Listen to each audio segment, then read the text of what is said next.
privilégio ter o professor Irismar Reis de Oliveira aqui na nossa reunião clínica, porque ele é um profissional de prestígio nacional e internacional. Ele já adiantou, ele fez a sua formação em psiquiatria pela Université René Descartes, em Paris, o doutorado em livre docência em medicina na Universidade Federal da Bahia, fez formação em terapia cognitiva pelo Beck Institute, na Filadélfia. Ele foi professor titular de psiquiatria do Departamento de Neurociências e Saúde Mental na Universidade Federal da Bahia. Ele se aposentou jovem para dedicar-se ao desenvolvimento da sua técnica e à formação de pessoas nessa área. Eu tive grande contato com ele e sei do quanto ele tem um conhecimento sólido em psiquiatria clínica, em psicofarmacoterapia. Nós trabalhamos em alguns estudos juntos, né? Aliás, ele é o editor do livro brasileiro mais importante em psicofarmacoterapia, que é a Psicofarmacologia Clínica. Ele tem um sólido conhecimento e metodologia de pesquisa, é uma pessoa extremamente culta, conhece o mundo, e ele desenvolveu o seu próprio método de terapia, chamado terapia cognitiva processual. E ele vai explicar um desenvolvimento da terapia cognitiva do Beck. Eu até assisti um vídeo seu, um sketch, com você fazendo a terapia do Kafka. Muito bacana. Olha, ele tem vários estudos científicos, né, sobre essa técnica que ele criou, a TCP, Terapia Cognitivo Processual. É um membro fundador da Academia de Terapia Cognitiva, fundador e diretor do Instituto de Terapia Cognitiva Processual, e ele dá cursos em várias partes do mundo. Ele viaja dando cursos, é convidado em vários países para formar pessoas em TCP.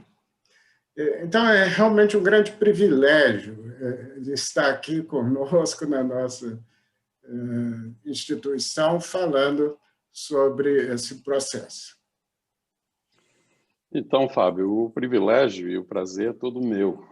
Na realidade, isso me deixa muito feliz, primeiro de ouvir suas palavras generosas, né? Mas me deixa muito feliz, principalmente porque nós nos conhecemos fundamentalmente numa época em que eu nem pensava em ser psicoterapeuta, eu já tinha abandonado essa ideia. Então, nós nos conhecemos numa época antes da década, aí pela década de 90, né? Brasil afora, inclusive nos congressos e quando fazíamos ensaios clínicos de psicofármacos de modo geral. E então essa, como eu estava inicialmente colocando, essa terapia, ou a psicoterapia, veio para mim de uma forma um tanto acidental e por acaso, porque eu estava exatamente dando um curso de psicofarmacologia em 1997 em Porto Alegre, juntamente com Pedro Lima, que era um parceiro digamos, de psicofarmacologia. E aí a esposa dele, Melanie, que estava tinha convidado o pessoal do Instituto Beck para Porto Alegre para fazer um curso que duraria um ano, eles viriam a cada 2 meses. E aí, naquele ano de 97, eu passei, digamos assim, indo a Porto Alegre várias vezes, continuei em São Paulo com o mesmo grupo várias vezes no ano seguinte, até que no 3º ano eu fui diretamente ao Instituto Beck. Apenas para eu me orientar, eu tenho 45 minutos para falar e depois a gente vai ter em torno de 15 minutos de discussão, não é isso? Mas para você com grande flexibilidade. Não se preocupe, obrigado então. Mas eu vou tentar me manter nesse tempo, então. Então, a partir disso, veja bem, para mim foi uma realização muito pessoal muito importante, porque eu acho que eu pude resgatar aquele desejo anterior, prévio, inicial de ser psicoterapeuta. E, sobretudo, de poder oferecer aos meus pacientes as duas abordagens. A gente sabe, por exemplo, o quanto é difícil os psicofármacos, às vezes, atingirem diretamente o que nós queremos, e geralmente leva um tempo. E quando você tem a possibilidade, em um encontro, em uma sessão, em uma consulta, oferecer algo mais para o paciente, para diminuir o seu sofrimento, isso realmente é uma coisa muito bem-vinda. Então, assim, fazer as duas coisas, ou seja, fazer eventualmente algo combinado, foi o que iniciou essa minha, digamos, esse meu aprendizado na terapia cognitiva, e com o tempo eu fui meio que desviando e fazendo mais terapia, principalmente depois da minha aposentadoria, e um pouco menos, apesar de ainda prescrever para os meus pacientes hoje. Mas eu diria que o foco está mais na divulgação da terapia cognitivo processual. Eu vou pedir licença, então, para compartilhar o meu vídeo e mostrar os slides, e eu espero que vocês já estejam vendo os slides, e eu vou falar fundamentalmente sobre alguns aspectos teóricos e práticos da terapia cognitiva processual. Mas antes disso, eu gostaria de falar um pouquinho sobre a terapia cognitiva de um modo geral, na qual eu me baseei para criar a terapia cognitiva processual. Aliás, eu gosto de dizer que eu não criei absolutamente nenhuma terapia nova. O que eu fiz foi uma adaptação da terapia cognitiva de modo que eu pudesse realmente dar, não só aos pacientes, mas aos terapeutas, a possibilidade de uma abordagem um pouquinho mais direta, mais fácil e que, ao mesmo tempo, não perdesse a eficácia tão conhecida da terapia cognitiva padrão de Beck. Mas o próprio Beck se baseou, digamos, filosoficamente em algumas pessoas importantes. Por exemplo, no filósofo Epictetus, que dizia que o homem não é movido pelas coisas, porém pela visão que tem delas.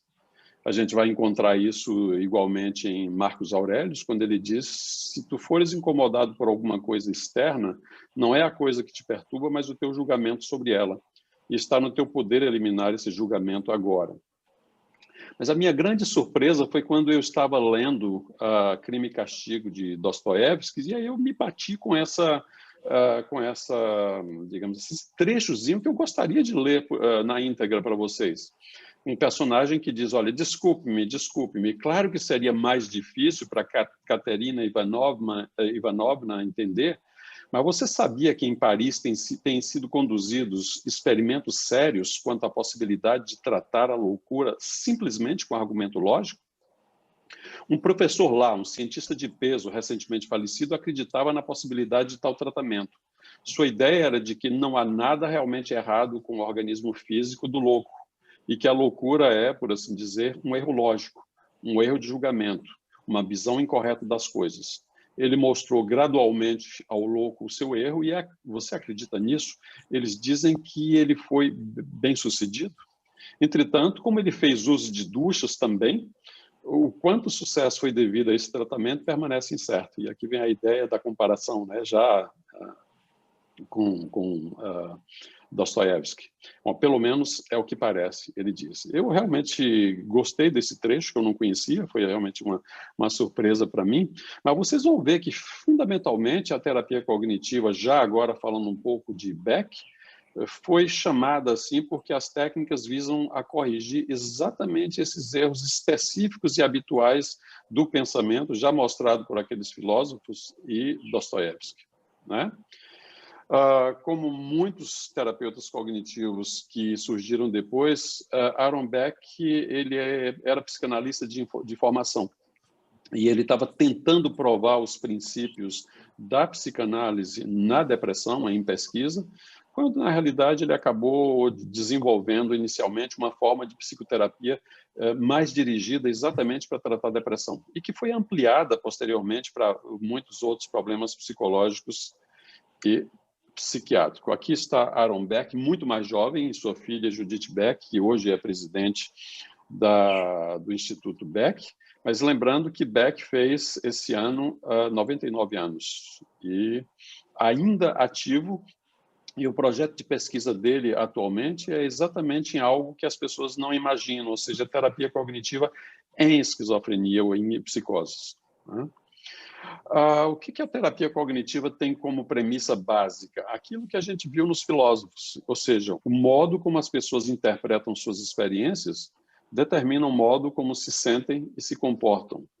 Como exemplo, ao interpretar uma situação como perigosa, e isso é a percepção do indivíduo, ele experimenta uma emoção, que pode ser ansiedade. E aí nós temos o comportamento equivalente, que, por exemplo, é o desejo de escapar. Então, a ideia por trás disso é exatamente, se você corrige ou o pensamento, ou eventualmente o próprio comportamento, vocês vão ver daqui a pouco que eu vou mostrar esse modelo em uma espécie de circuito, mas qualquer coisa que você consiga corrigir, de um modo geral, você ajuda o seu paciente. A questão toda é saber onde é que se insere a terapia cognitiva processual.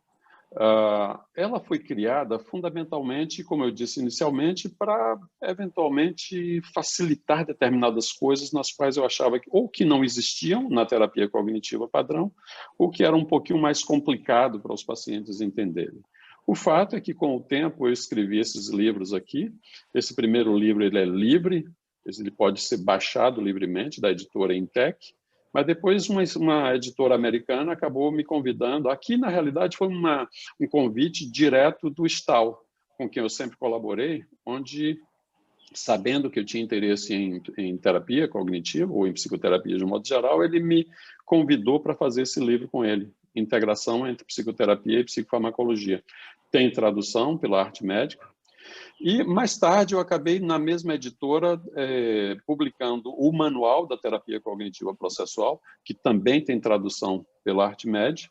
E, mais tarde, eu fui convidado, e fiquei muito orgulhoso, porque foi nesse momento onde eu pude constatar que a terapia cognitiva processual talvez fosse já aceita internacionalmente como um modelo independente. E aí, essa é uma série muito lida em terapia cognitiva. Eu não conhecia o Andy Dryden, que é o editor da série, e ele me convidou para fazer esse livro um pouquinho mais direto, que fala tanto da teoria como da parte prática. E esse livro está sendo publicado agora, provavelmente este mês, pela Sinopsis. Embora já esteja na Routledge desde 2016. Como é um modelo cognitivo mostrado por Beck? Ele é um exemplo, ele é um modelo muito simples, e eu gosto de modelos simples porque eles, de alguma forma, são fáceis de compreensão para os pacientes. Então, o que a gente explica para os pacientes, de um modo geral, é que as situações, ou uma situação específica, gera uma percepção que Beck chamou de pensamento automático e suas consequências, ou seja, consequências emocionais, comportamentais e mesmo fisiológicas, e que tudo isso sofre a influência de outros processos cognitivos mais profundos, que ele chamou de crença intermediária e crença nuclear. Ou seja, a depender disso, haverá modificação desses outros aspectos. É claro que esse modelo ele não é só simples, ele chega a ser simplista. E a gente sabe que, a rigor, a terapia cognitiva ela é muito mais complexa do que isso. Afinal de contas, ela está aí com seus quase 50 ou 60 anos de desenvolvimento, mas eu quis mostrar, na medida que eu desenvolvi o modelo da terapia cognitiva processual, exatamente esse aspecto um pouquinho mais complexo, que é assim, olha, na medida em que você tem uma situação, e você pode ver que, na realidade, é o mesmo modelo, né, que aqui é aproveitado.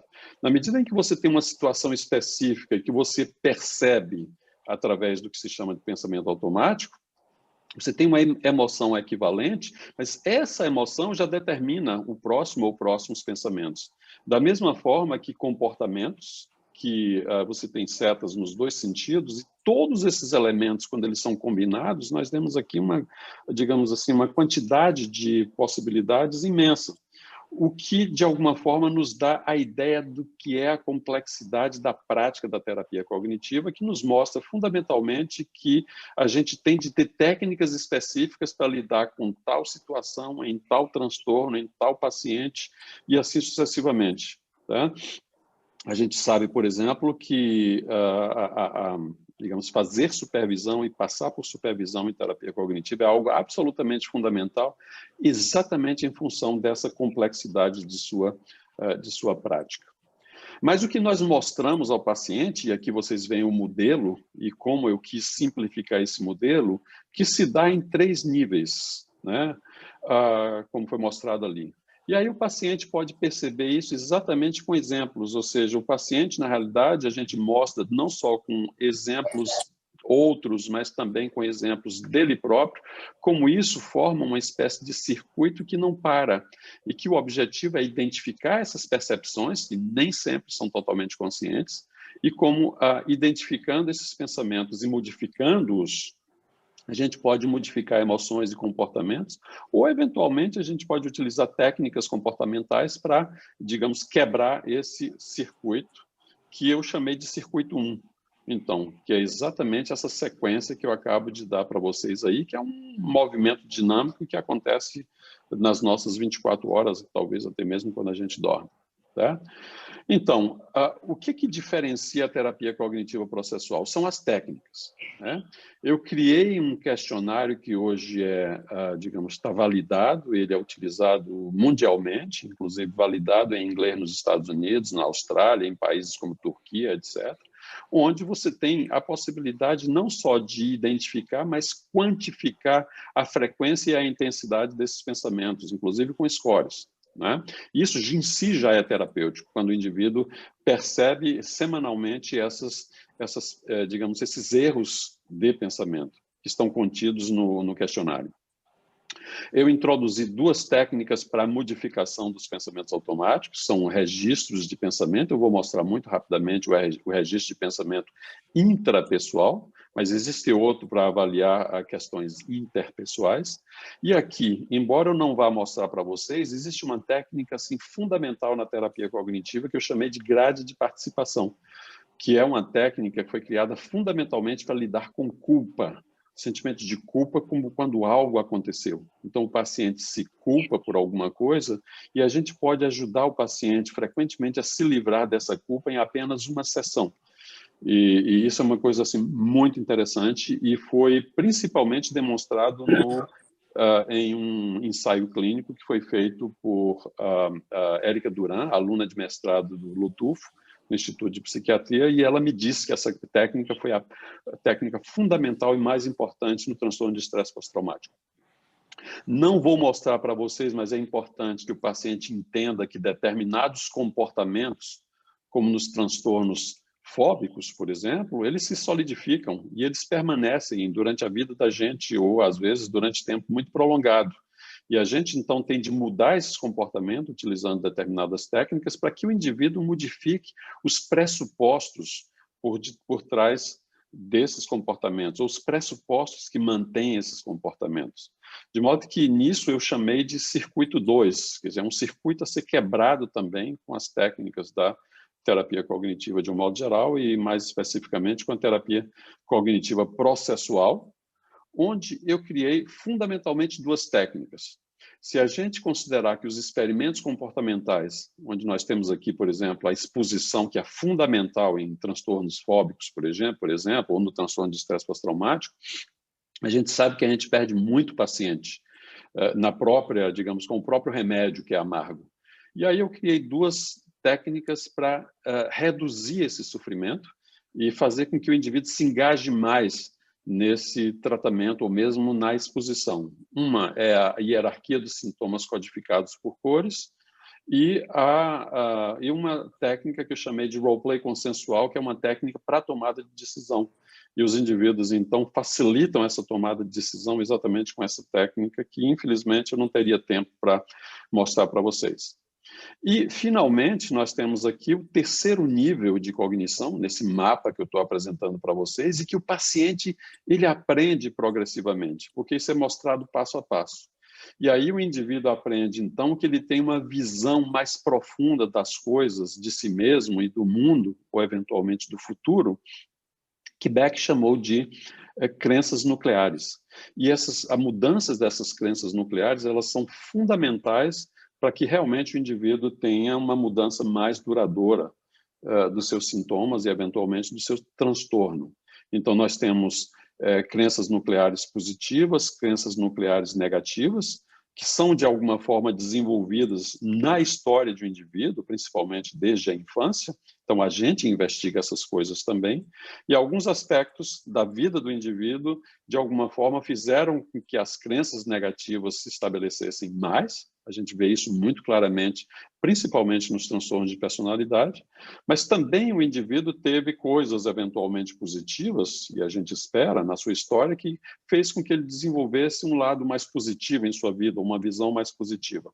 E é exatamente na busca desse equilíbrio entre percepções fundamentais negativas e positivas que a gente busca na terapia, através de algumas técnicas que foram mudadas ou que foram desenvolvidas na terapia cognitiva processual, que se chamam processo 1, processo 2 e a metáfora do barca-vela, que são técnicas que eu apenas vou mostrar o processo 1 rapidamente para vocês, a gente tendo tempo. Mas o que é fundamental e importante que seja entendido aqui, que essas cognições de níveis diferentes, elas precisam ser mudadas progressivamente e que a gente começa com as mudanças dos pensamentos automáticos que diminuem o sofrimento do indivíduo, mas não são suficientes, porque eles são mais superficiais e menos intensos e menos determinantes. Essa é apenas a visão superficial com que o indivíduo vê as coisas.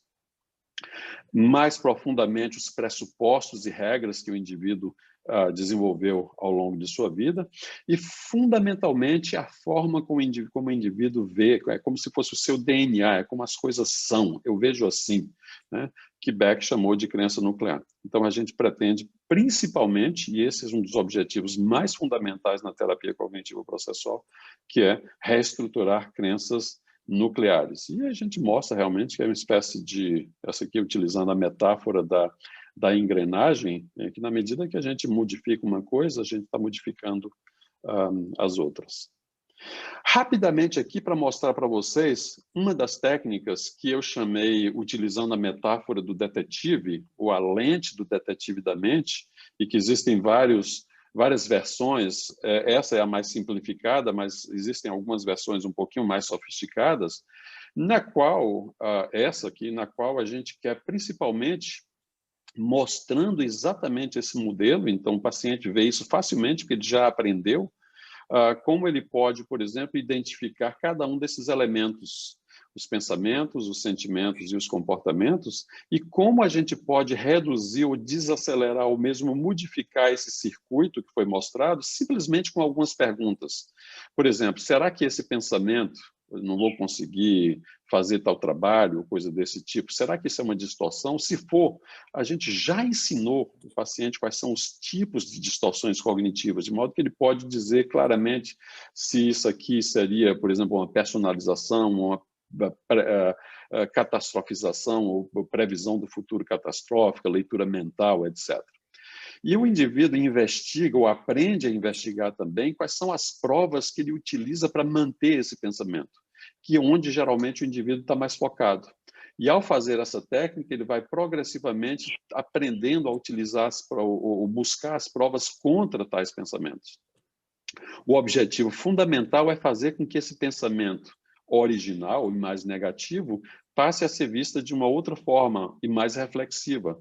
Ou seja, esse aqui é um indivíduo que chega a uma conclusão, consequentemente, ele chega a um novo sentimento a partir dessa nova conclusão, geralmente mais realista e mais positiva, e, consequentemente, aquilo que era passivo no seu comportamento passa a ser ativo. Ao invés do que eu faço quando eu me sinto assim ou penso dessa forma, ele pode se perguntar o que eu pretendo fazer com esse novo sentimento e essa nova ideia, nova percepção que eu tenho dessa coisa. Consequentemente, aos poucos, o indivíduo vai mudando os seus pensamentos automáticos, ok? Eu diria que essa é uma forma, digamos, uma das formas mais simples. Existem várias outras técnicas que, infelizmente, eu não posso ou não tenho tempo de mostrar aqui para vocês, devido à limitação do tempo.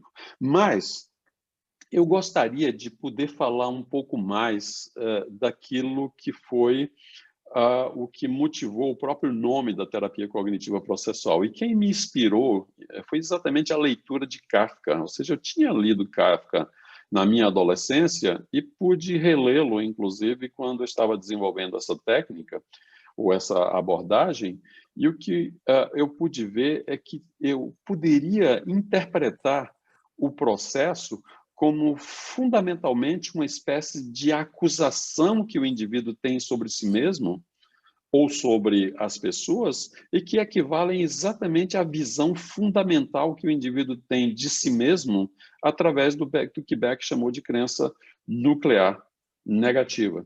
E que essa acusação mostrada no processo, por exemplo, para quem leu o Processo de Kafka, eu vou falar um pouquinho rapidamente sobre isso, o indivíduo ele é acusado em um determinado dia e detido pelas forças da lei, mas ele jamais sabe do que ele foi acusado, ele nunca encontra e jamais é informado disso, e no final ele é condenado e executado. E aí eu quis, na minha interpretação, eu percebi que o que Kafka queria mostrar é que o indivíduo tem essa visão negativa como uma espécie de autoacusação que ele não sabe, que ele não conhece, e que, eventualmente, através da própria terapia cognitiva, nós poderíamos ajudar o indivíduo a descobrir do que ele é acusado e organizar a própria defesa, de modo que ele possa passar a ver as coisas de um modo mais realista e positivo e, consequentemente, os pensamentos automáticos seriam mudados, certo? Mas eu gostaria de chamar a atenção que o objetivo da terapia cognitiva processual não é apagar as crenças nucleares negativas, elas são muito importantes, principalmente aquelas que são mais funcionais, de modo que o objetivo é que o indivíduo passe a se ver um pouco mais positivamente, de acordo com suas forças, com seus objetivos, seus princípios, e que, eventualmente, ele possa ativar essas crenças negativas apenas quando necessária. Por exemplo, eu posso me ver como fraco ou como frágil em determinadas situações muito realistas, e que, se de fato eu tiver essa visão negativa de mim naquele momento, eu posso me precaver e ter mais cuidado. Por exemplo, se eu me vejo como frágil ou como fraco, eu não vou enfrentar um leão, porque eu sei que o leão é muito mais forte do que eu. Do contrário, na medida em que eu destruísse se fosse possível isso, destruir a crença nuclear negativa, eu estaria em estado de mania, ou eventualmente seria um narcisista, ou um psicopata, ou coisas desse tipo. Okay? Então, aqui, mostrando Kafka, que viveu quase 40 anos, inclusive depois disso eu praticamente não consegui mais parar de ler Kafka. E foi interessante que a primeira vez que eu propus esse modelo, eu propus para uma revista médica, que se chama Medical Hypothesis, num artigozinho muito curto, de 2 páginas, que se eventualmente vocês se interessarem, eu posso passar. Eu vou mandar para você, Fábio, e eventualmente você pode distribuir depois, assim como os outros estudos que foram feitos. De modo que 2 livros fundamentais de Kafka foram utilizados que motivaram a terapia cognitivo processual, ou pelo menos inspiraram, que é o Processo, como eu já falei, e Carta ao Pai. Vocês verão que uma das técnicas utilizadas na terapia cognitiva é o indivíduo escrever uma carta, eventualmente, ao próprio promotor do processo. Ok? Então, a minha interpretação é que Kafka queria propor um princípio universal da autoacusação, e se eu utilizo essa analogia com o processo jurídico ou essa metáfora do julgamento, já existem técnicas na terapia cognitiva para fazer com que o indivíduo encontre, através dessa investigação, a sua crença fundamental, ou a sua crença nuclear, que se chama seta descendente. E aí nós podemos usar, pelo próprio indivíduo, nessa metáfora, em que ele pode se ver como promotor de si mesmo, a defesa de si mesmo, réplica, tréplica, e eventualmente tomar distância e se ver como um jurado que eventualmente avalia e julga o que foi dito pelo promotor e pela defesa. E depois, na iminência da solicitação de um recurso pelo promotor abusivo, que o indivíduo possa eventualmente descobrir e manter e se preparar para um recurso, né? Então, gente, o que nós queremos fundamentalmente, ainda utilizando essa metáfora, é saber onde se encontra o advogado de defesa do indivíduo, coisa que nos transtornos psiquiátricos a defesa está ou enfraquecida ou inexistente. E aí o indivíduo é fundamentalmente um promotor de si mesmo, nos diferentes transtornos. E, consequentemente, o que nós queremos é desenvolver no indivíduo a sua própria defesa para que ele, como jurado, possa ser menos enviesado por ter escutado os 2 lados, tanto promotoria quanto defesa. E isso é feito através de um empréstimo que eu fiz da Gestalt, da terapia da Gestalt, chamada técnica da cadeira vazia, onde eu coloco o indivíduo para se sentar em cadeiras diferentes, para desempenhar o papel de réu, para desempenhar o papel de promotor, defesa, jurado, eventualmente testemunha, e mais tarde, numa outra técnica que eu chamei de processo 2, o indivíduo finalmente toma o controle de sua própria vida e se torna o juiz de seu próprio destino, né? Esse é fundamentalmente o objetivo da terapia. É claro que eu não vou mostrar para vocês detalhadamente, mas nessa técnica aqui, que é justamente o processo, ele é um registro de pensamento, onde a gente faz aquela investigação chamada técnica da seta descendente, fazendo perguntas ao indivíduo. Por exemplo, se a percepção do indivíduo é essa, eu não estou conseguindo estudar, eu sou muito ansiosa, eu não consigo concluir o meu mestrado, e a gente faz algumas perguntas do tipo, olha, o que isso diz a seu respeito? O que significa para você? O que há de tão terrível nisso? O fato é que o indivíduo acaba chegando a essa conclusão, que é a autoacusação: eu sou imperfeita, e essa aqui é uma paciente com toque grave, e sendo esse imperfeita aqui, na realidade, a paciente querendo dizer que ela era defeituosa. E aí eu peço ao indivíduo para avaliar o quanto acredita nisso, sou imperfeito ou defeituoso. A paciente diz, eu acredito 100% e estou 100% ansiosa. Quando a gente pede, então, para ela se sentar na outra cadeira, isso aqui está errado, isso aqui é colocado na terceira pessoa, aí ela vai dizer, olha, ela perdeu o controle de toda a sua vida, etc, etc, etc. Quando vem a advogado de defesa, o advogado de defesa vai trazer mais evidências e elementos, como ela não está checando no seu ritual a carteira de motorista e não perdeu o controle, a pontuação do toque baixou hoje, etc, etc. De modo que a gente cria ainda algumas outras situações em que, na réplica, o promotor vai descaracterizar isso que foi dito pelo paciente, o que é importante, porque se a gente não faz isso ativamente na sessão, o próprio paciente faz depois. E aí, finalmente, na tréplica da defesa, o indivíduo vai utilizar esses mesmos argumentos para fazer uma espécie de inversão da sentença, dizendo coisas, por exemplo, claro que eu checo os itens por causa do meu toque, mas eu não estou checando, por exemplo, a carteira de motorista e não perdi o controle. Isso significa, por exemplo, que eu posso parar de checar, portanto, eu posso ficar boa. E assim sucessivamente. Na hora que, na fase de jurado, o indivíduo, então, faz uma avaliação de cada uma dessas falas da promotoria e da defesa, é impressionante ver que o promotor cometeu muitas distorções, chamadas, por exemplo, supergeneralização, desqualificação dos aspectos positivos, pensamento dicotômico, etc., e que a defesa, como trouxe fundamentalmente fatos e fatos verídicos, não existe distorção nenhuma. Isso praticamente digamos assim, na totalidade dos casos. De modo que quando a gente faz essa avaliação junto com o paciente, na condição de jurado, ele é obrigado, na quase totalidade das vezes, a se declarar inocente dessa acusação.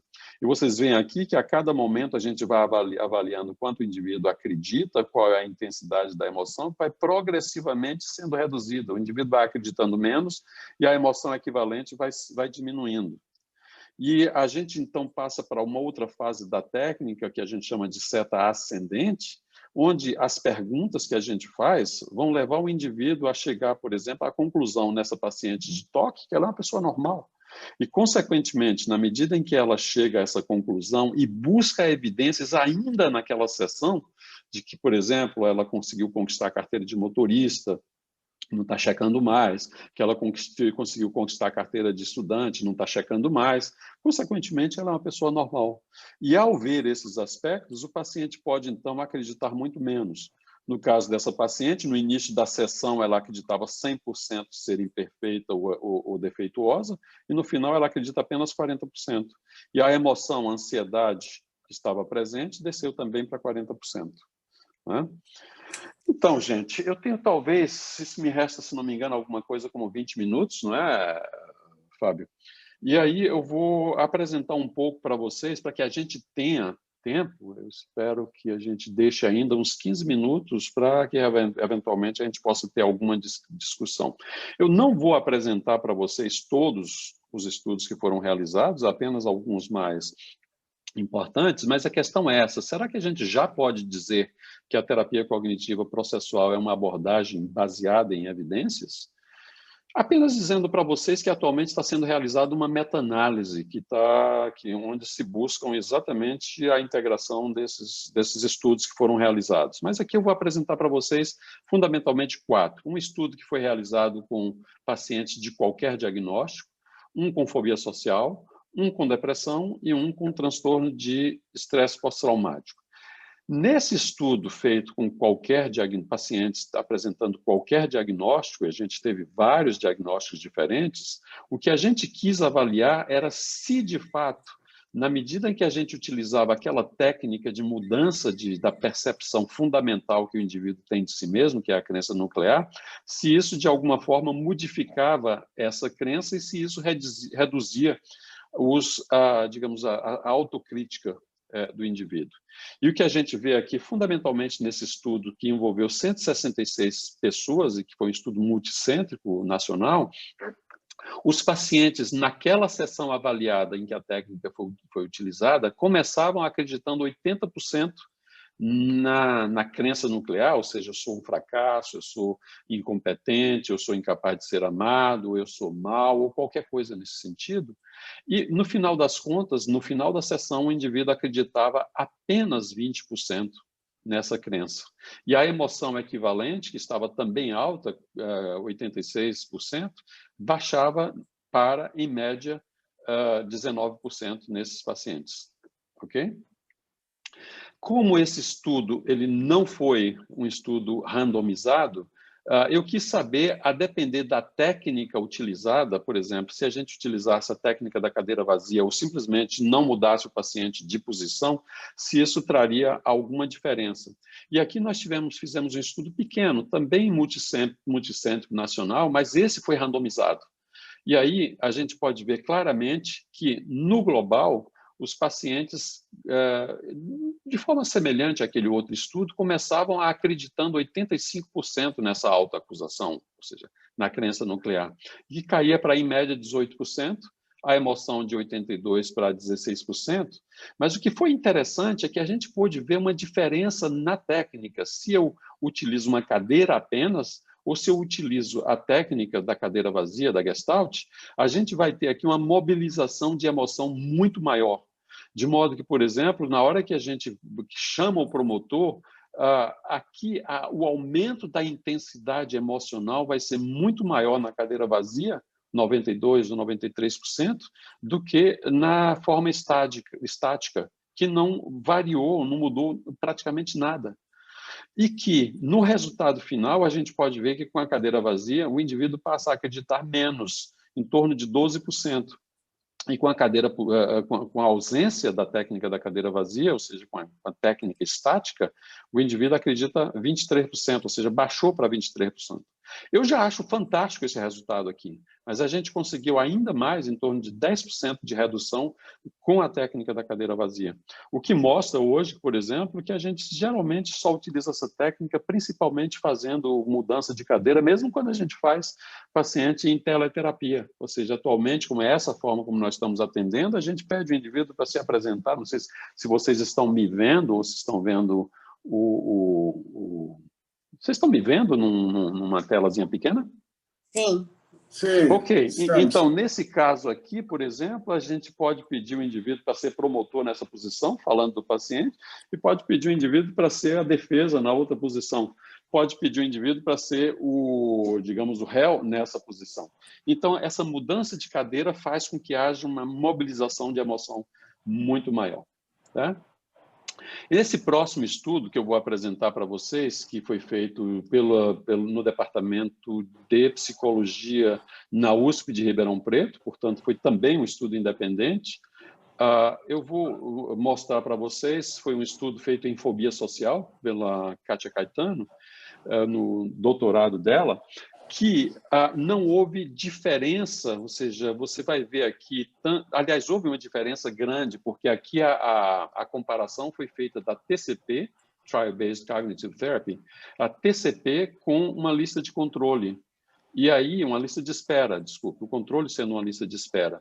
Pôde diminuir para pelo menos metade, ou mais da metade, dos sintomas fóbicos sociais, através da escala SPIN, mas também, ou seja, houve uma redução significante, vocês podem ver, inclusive, aqui que na SPIN não houve redução na lista de controle grande, apenas de 4 pontos na escala, em termos médios, e vocês vão ver esses resultados se repetindo em relação aos sintomas ansiosos, de 27 para 10, enquanto que não houve redução no grupo controle.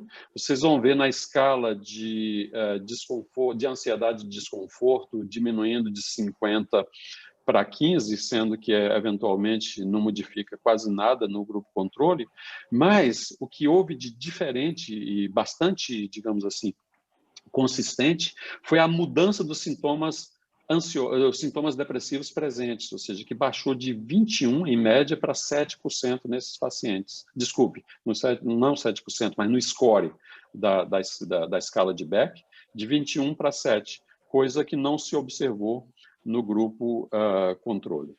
Ok? Nós fizemos também um estudo com depressão, esse foi feito por um aluno meu do doutorado, esse foi publicado no CNS Spectrums, onde nós pudemos comparar em 3 grupos, um grupo tomando apenas antidepressivos, ou seja, que é o que nós chamamos de grupo tratamento as usual, ou tratamento usual.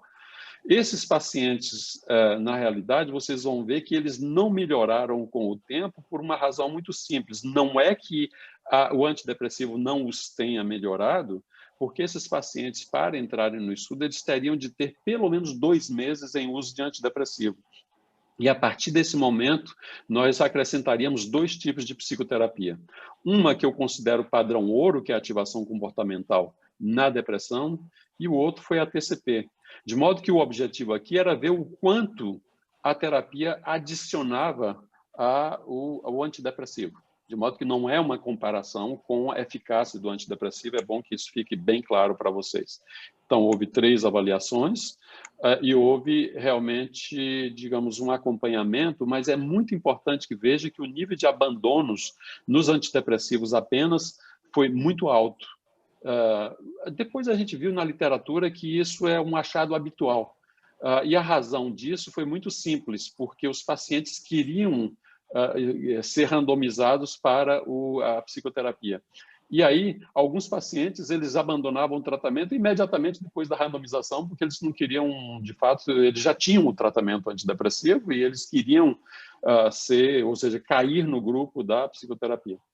Mas, fora isso, a gente pôde observar resultados que, como aqui vocês não conseguem enxergar, talvez seja melhor mostrar isso no gráfico. Então, vocês vão ver que os pacientes que continuaram com seus sintomas depressivos com apenas antidepressivo, de acordo com a escala de Hamilton, conseguiram um acréscimo importante, tanto com a ativação comportamental quanto com a TCP. A mesma coisa quando utilizada a escala de Beck, mesma coisa quando utilizamos a escala de incapacitação de Sheehan, e de forma que o que nós vimos na realidade é que, em termos de, digamos, de ação antidepressiva, a TCP pôde, da mesma forma que o tratamento padrão, que é a ativação comportamental, adicionar um ganho muito importante àqueles pacientes que já se encontravam em tratamento antidepressivo.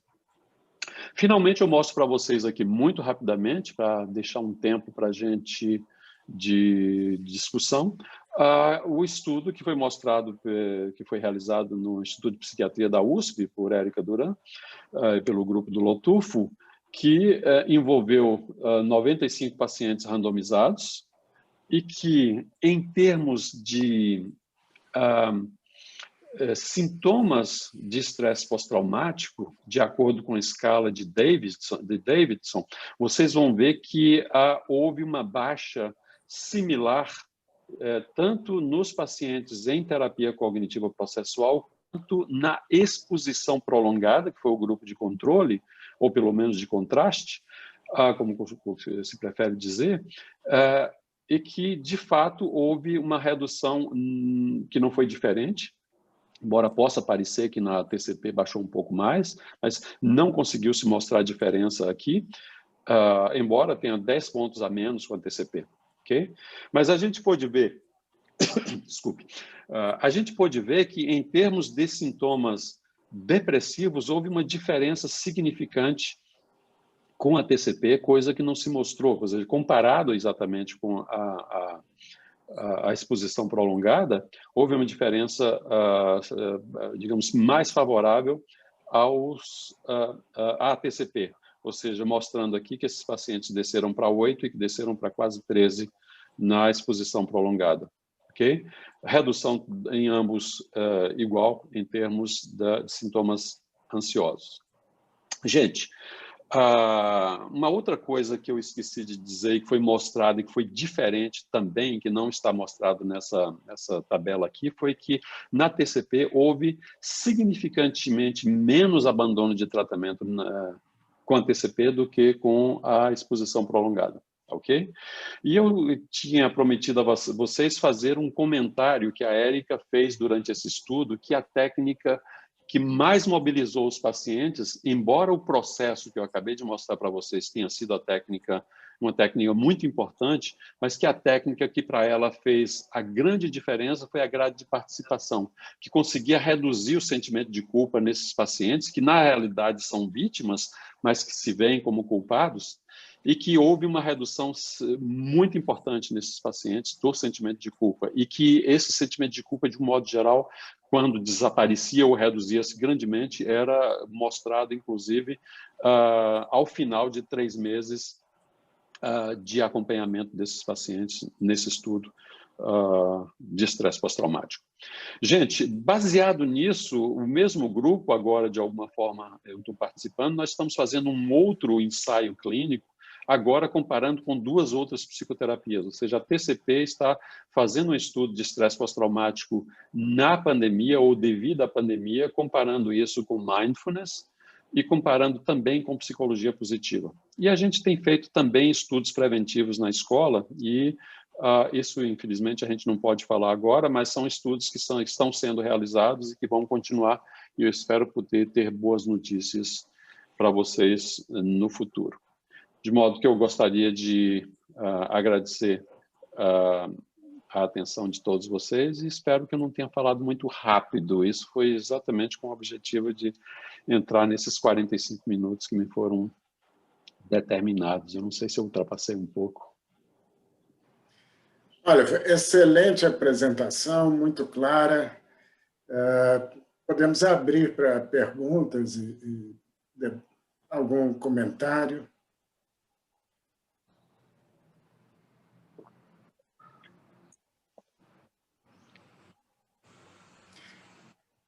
Enquanto o pessoal está aquecendo, eu queria te perguntar um pouco sobre o processo de treinamento nessa estratégia.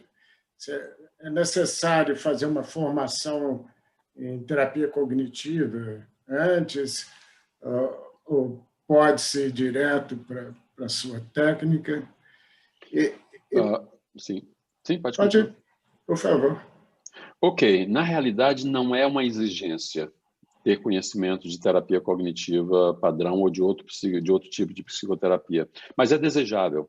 Mas como a terapia cognitiva processual também é terapia cognitiva e os princípios são os mesmos, eu aceito pessoas que não tenham formação antes, mas o que geralmente eu sugiro é que essas pessoas ampliem o seu conhecimento depois, fazendo uma formação em terapia cognitiva padrão, ou eventualmente alguma outra terapia cognitiva dessas consideradas chamadas de terceira onda, como a aceitação e compromisso, eventualmente a terapia metacognitiva de Wells, são coisas que podem ser complementares, né?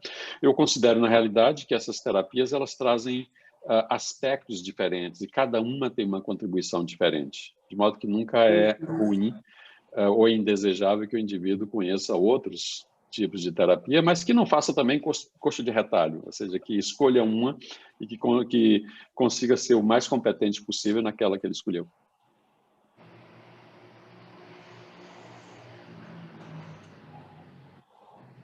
Eu acabei interrompendo você, não sei se você ia fazer algum tipo de complementar na pergunta, mas você falou sobre o treinamento, e eu diria que... Só sobre a formação mesmo, qual que é o processo?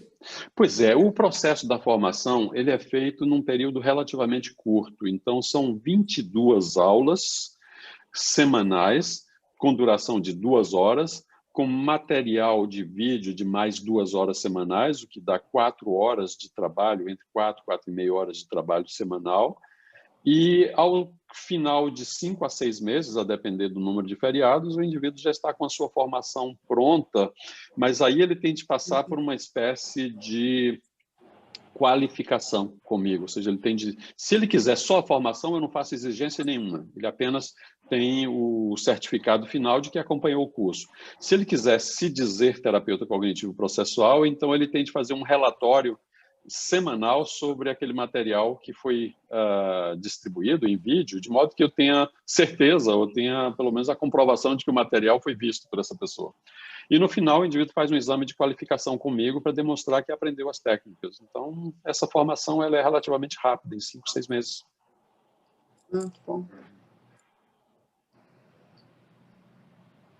Supervisão não é uma exigência nessa formação, então, não? Desculpe, eu não ouvi. A supervisão não seria uma exigência? A supervisão externa é desejável, mas não é uma exigência, porque esse curso ele tem uma característica muito prática. Ou seja, nessas 4 horas, utilizando essa, digamos, essa coisa do Zoom, que nos dá a possibilidade de entrar em salas virtuais, então esses alunos eles são distribuídos em pares ou em trios para praticar, e aí, enquanto eles fazem essa parte prática, eu vou entrando, eu e em geral, 1 ou 2 monitores, e vão respondendo as perguntas e corrigindo, digamos assim, as falhas dessas pessoas. Isso é considerada, digamos assim, um formato de supervisão, porque normalmente eles trabalham um representando um paciente, o outro representando, digamos, o terapeuta. Normalmente eles invertem os valores. Aquelas práticas, digamos, aquelas técnicas, elas já foram demonstradas normalmente com um indivíduo, de modo que eles não só veem os aspectos teóricos, mas veem os aspectos práticos também. Entretanto, aqueles alunos que desejem ter uma supervisão extra, então não faz parte do curso. A supervisão é uma coisa até desejável. Então, eu tenho alguns alunos em supervisão e que, de certa forma, realmente melhora muito a possibilidade do indivíduo fazer de forma competente. Mas o que eu diria é que, quando o indivíduo termina essa certificação, na qual a gente não exige essa supervisão externa, mas que seja feita ali durante o curso, de um modo geral, o indivíduo pode tranquilamente aplicar todas as técnicas na sua prática. A sua formação psicanalítica contribuiu, de um certo modo, nos seus atendimentos com a terapia cognitiva processual? Bastante. A minha formação psicanalítica ela se deu durante 5 anos, e durante esses 5 anos em que eu tive formação em formação psicanalítica, 2 anos e meio aqui no grupo lacaniano, Aurélio e Urânia, e mais 2 anos e meio na França, onde eu estive lá com o grupo do Jacques Alain Millet. Então, durante esses 5 anos, eu também, de alguma forma, estive no divã. Certo? Então, eu parei naquele momento exatamente para dizer, olha, eu não tenho críticas específicas à psicanálise, mas eu não posso realmente ser um bom psicanalista e um bom psicofarmacologista. E eu já era do departamento de farmacologia quando eu fui para a França. Então, eu tinha pedido, na realidade, autorização para viajar. Mas o que eu posso dizer para vocês é que a terapia cognitiva processual, na hora em que a gente pede o indivíduo para investigar os pensamentos automáticos, eu não vejo muita diferença daquilo que a gente pede para o indivíduo para associar livremente. Sim. E que quando, de alguma forma, a gente está falando naquele nível intermediário sobre pressupostos subjacentes e comportamentos de segurança ou estratégias que o indivíduo utiliza, você pode jogar ali todos os mecanismos de defesa descritos por Freud. E que quando a gente está rearrumando, ou, digamos assim, modificando crenças nucleares, o indivíduo não tem muita noção dessas crenças e que elas são, de alguma forma, investigadas e que a gente acha que é uma forma de investigação do inconsciente, embora a Sim. teoria seja diferente da, digamos, da teoria psicanalítica. Então, eu acho que, por exemplo, em determinados momentos, alguns pacientes, e eu tenho, inclusive, de vez em quando, psicanalistas como pacientes.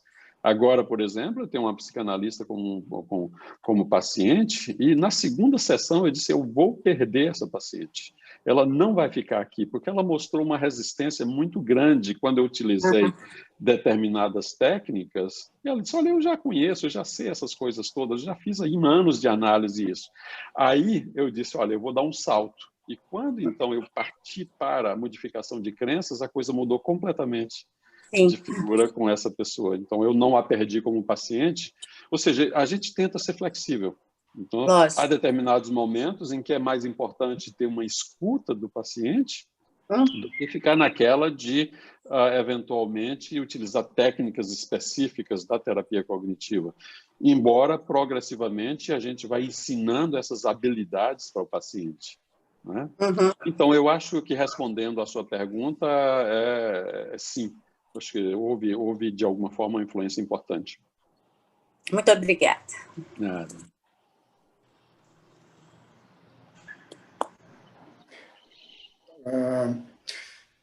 Ismar, por favor, eu queria mexer um pouquinho com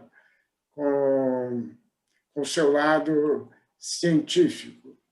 E com uma experiência muito grande em ensaios clínicos com psicofármacos.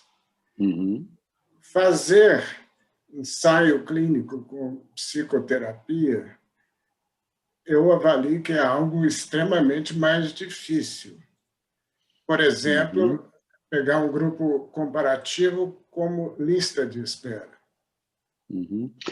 Ok. A gente diria que hoje essa é uma coisa muito difícil de fazer. Ou seja, inclusive o CONEP hoje, não sei se aceita isso. Inclusive foi uma coisa muito legal quando o pessoal da USP de Ribeirão Preto conseguiu, na realidade, fazer isso. Ou seja, que tivesse uma autorização para fazer esse estudo com lista de espera. Mas esse estudo que eles fizeram lá, eu não mostrei, eles tinham um terceiro grupo que foi utilizado, que foi, digamos, avaliado ou analisado depois, que era a terapia cognitiva em grupo. E isso, inclusive, deu origem a uma outra publicação, já foi publicado internacionalmente. Mas, de um modo geral, por exemplo, eu não utilizo ausência de tratamento. Se você der uma olhada nesse estudo que nós fizemos, ali o indivíduo estava com antidepressivos e a gente, na realidade, acrescentou. Mas o que eu posso dizer para você é que a gente sofre muito para não perder mais pacientes. Era aquela coisa de telefonar e tentar manter os pacientes no ensaio clínico. Né? Mas você tem razão, ou seja, eu diria que não é mais difícil. Eu utilizo muito os meus estudantes de mestrado e doutorado para fazer esses ensaios clínicos, enquanto eu mantive aquele laboratório, aquele centro de pesquisa clínica, o ensaio com fármacos, a gente aprende muito, que a gente precisa realmente lidar com uma metodologia bastante, digamos assim, consistente, e a gente tem esse apoio, inclusive, que é o de pagamento da indústria, para que realmente essa estrutura seja mantida e que a gente possa pagar os pesquisadores, coisa que a gente não encontra muito quando a gente faz os ensaios com psicoterapia. Pelo menos aqui, a gente não tem essa facilidade. Felizmente, esse estudo que a gente está fazendo com a, digamos, TEPT na pandemia, agora a gente tem o financiamento do CNPq, certo? Mas eu diria para vocês que, de um modo geral, a gente tem mais dificuldades e a gente conta com a boa vontade dos estudantes para fazer estudos em psicoterapia. Mas a metodologia é a mesma, as dificuldades são as mesmas.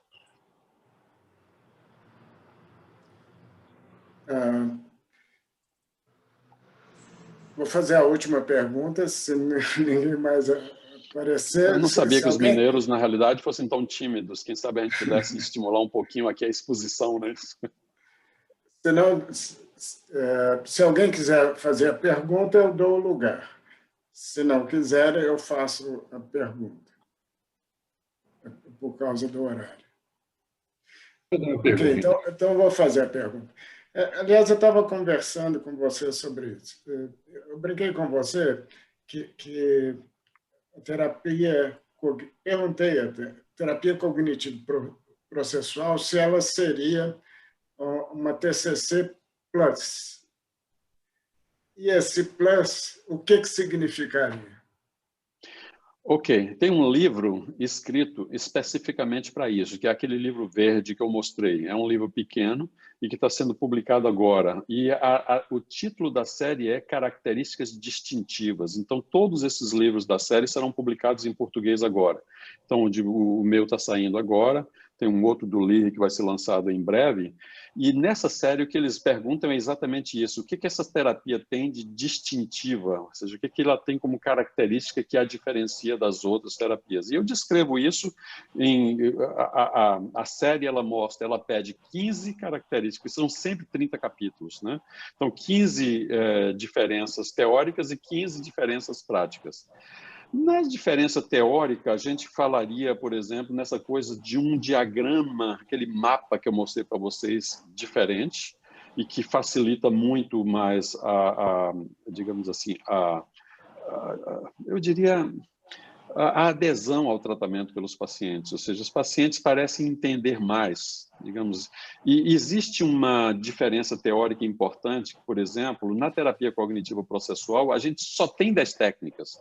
Eu participei da revisão técnica da tradução do livro Técnicas de Terapia Cognitiva, de Robert Leary, recentemente, a segunda edição, e eu pude contar alguma coisa em torno de 120 técnicas de terapia cognitiva descritas no livro. E a terapia cognitiva processual só tem 10 técnicas. Ou seja, como é que a gente consegue cobrir tudo isso apenas com 10 técnicas na terapia cognitiva processual? Por uma razão muito simples. As técnicas da terapia cognitiva processual, ela conseguiu integrar técnicas diferentes, de modo que o indivíduo não precisa utilizar o raciocínio assim, olha, nessa circunstância eu vou utilizar tal técnica, nessa outra eu vou utilizar tal técnica, porque elas já são todas englobadas e às vezes você pode utilizar 15 técnicas de uma vez, todas integradas em uma técnica única. Por exemplo, eu mostrei para vocês o processo ali. Ali, contida naquele processo, que é a metáfora do julgamento, estão contidas 15 técnicas diferentes da TCC, padrão de Beck, e de algumas outras terapias. De modo que, quando você utiliza esse amontoado de técnicas e as integra, e o indivíduo não precisa nem se lembrar dessas técnicas, ela acaba se transformando numa técnica diferente. Então, existem aspectos dessa forma, disso que faz com que a terapia cognitiva processual seja distintiva. Não é isso? Você consegue juntar tudo isso numa sessão única. Coisa que, habitualmente, se você ficar tentando se lembrar das técnicas isoladamente, tem técnicas que você não utiliza durante meses. Ou que você vai dizer, olha, nunca mais utilizei tal técnica, quem sabe eu utilizar agora. Ou, às vezes, o indivíduo permanece utilizando, tem aquela técnica que ele prefere, que ele vai utilizar muito, e em detrimento de outras. Isso não é possível na terapia cognitiva processual. Na terapia cognitiva processual, quando você pega uma técnica específica como essa, você está utilizando 15 técnicas.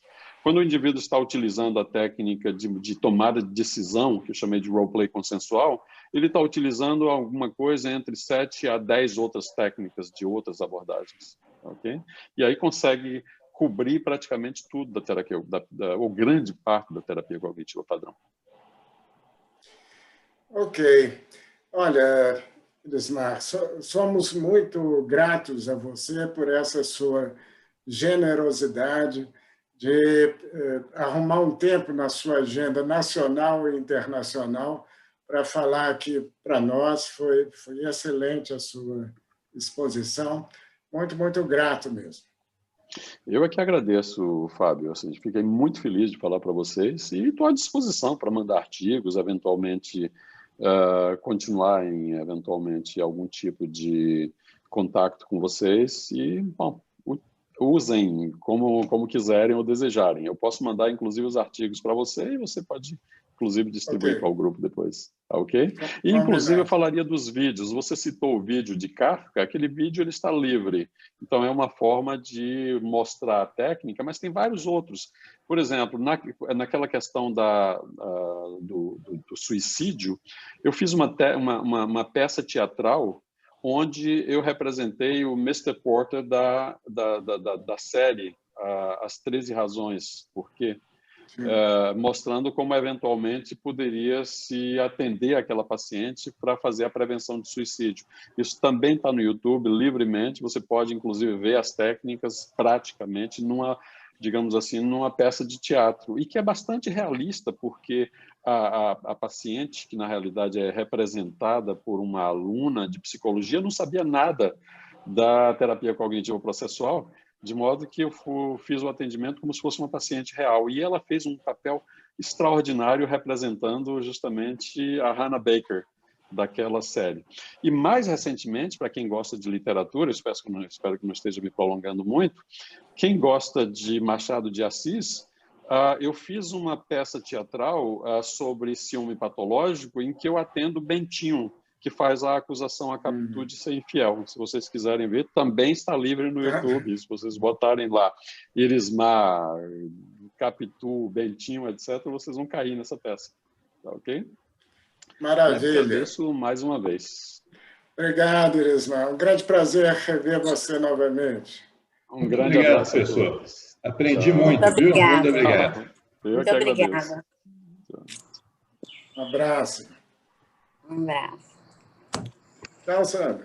Tchau, Paulo. Tchau, um abraço. Muito obrigada. Tchau.